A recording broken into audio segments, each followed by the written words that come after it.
Every time patriotism is discussed, patriotic socialists bring up Marxism and the national question by Joseph Stalin. But I don't think it says what they think it says. I think part of the confusion comes from the distinction between nation states and nations, nationalities, national minorities, ethnicities, etc. But let's jump into the text and see what it has to say. The wave of nationalism swept onwards with increasing force, threatening to engulf the mass of the workers. And the more the movement for emancipation declined, the more plentiful nationalism pushed forth its blossoms. At this difficult time, social democracy had a high mission: to resist nationalism and to protect the masses from the general epidemic. For social democracy and social democracy alone could do this by countering nationalism with the tried weapon of internationalism, with the unity and indivisibility of the class struggle.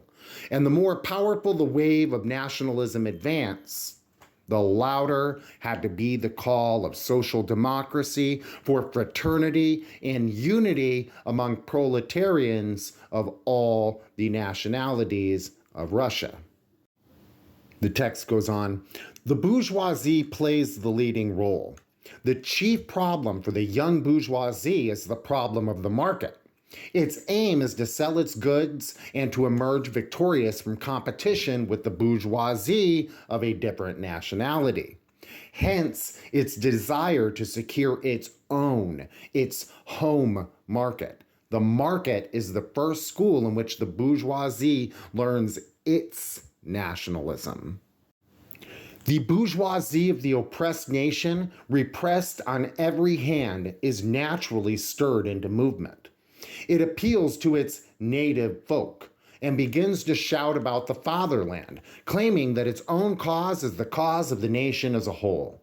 It recruits itself an army from among its countrymen in the interest of the fatherland, nor do the folk always remain unresponsive to its appeals. They rally around its banner. The repressive from above affects them too and provokes their discontent.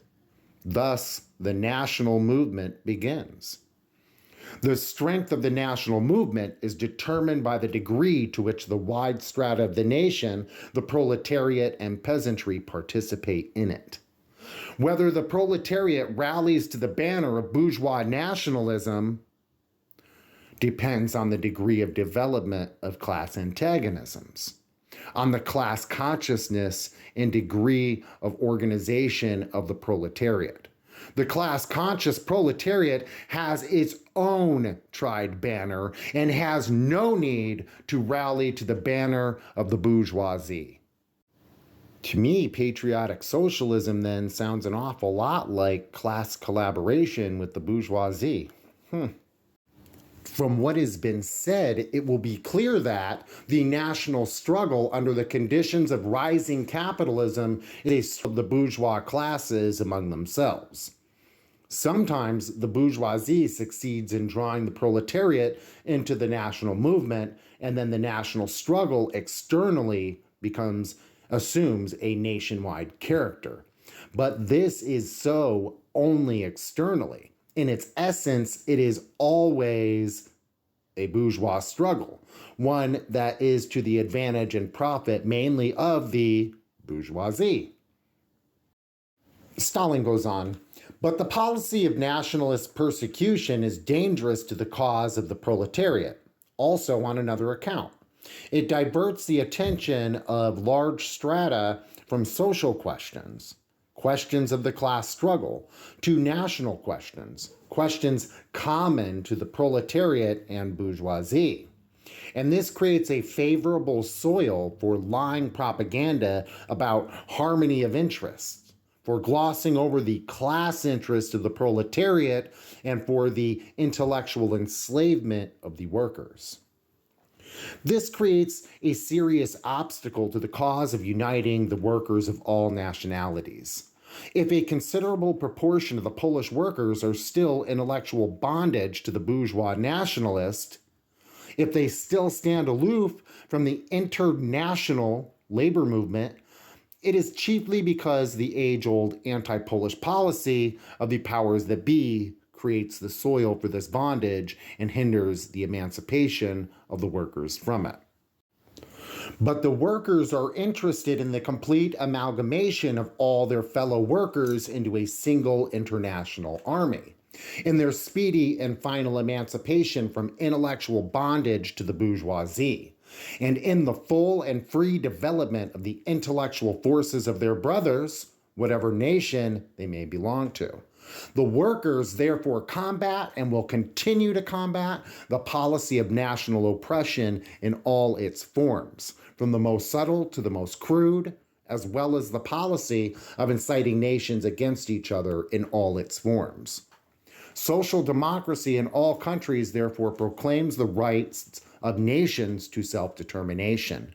The right of self-determination means that only the nation itself has the right to determine its destiny, that no one has the right forcibly to interfere in the life of the nation, to destroy its schools and other institutions, to violate its habits and customs, to repress its language, or curtail its rights.